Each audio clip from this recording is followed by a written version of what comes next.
Gemini started in April 1965 with the first flight on the 8th and ended in November of 1966, the last flight being on the 11th. Gemini was preceded by Project Mercury, which had given it a base for Project Gemini to build from. Mercury proved that NASA was capable of sending a man into space and safely returning him to Earth. This also aided in understanding how a manned craft would need to re-enter the atmosphere as to not burn up. Mercury also showed that for a short time, the capsule could retain an orbit around the planet. Gemini's main purpose was not only to improve the craft so it could go further and stay in orbit longer, but to show how astronauts could not just work in space, but live in the capsule. They also needed to connect two spacecrafts and then disconnect them again, to show they could make a landing on their main target, the Moon.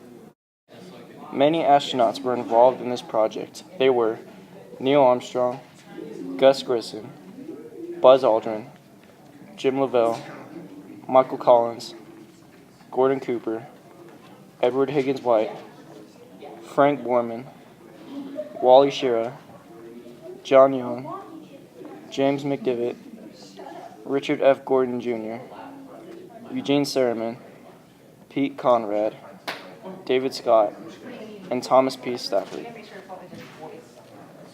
After finding that Mercury's one-man capsule worked well as a design, they kept it but made it larger. The larger side allowed for two astronauts to be inside the capsule, which is how the project got its name Gemini, meaning twins. Mercury also had the limitation of only being able to rotate in its orbit. Gemini improved this and could change the orbit it was in. With the arms race, NASA decided to modify a two-stage missile, turning it into a Titan II rocket. Because of this, the rocket was first launched crewless to test its safety for the upcoming 10-man mission.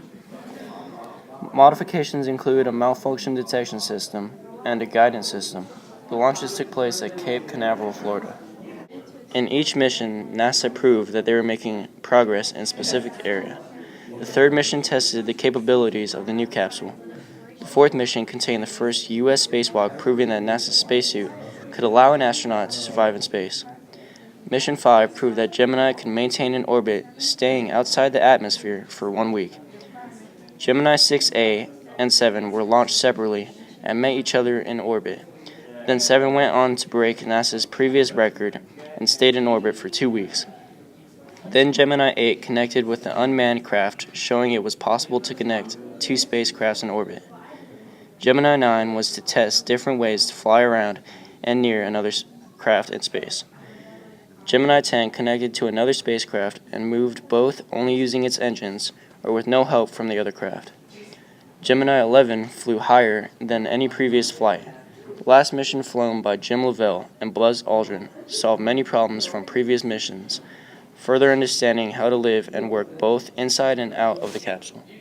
The last mission lasted for 3 days and 23 hours, during which was the first observation of a solar eclipse made from space.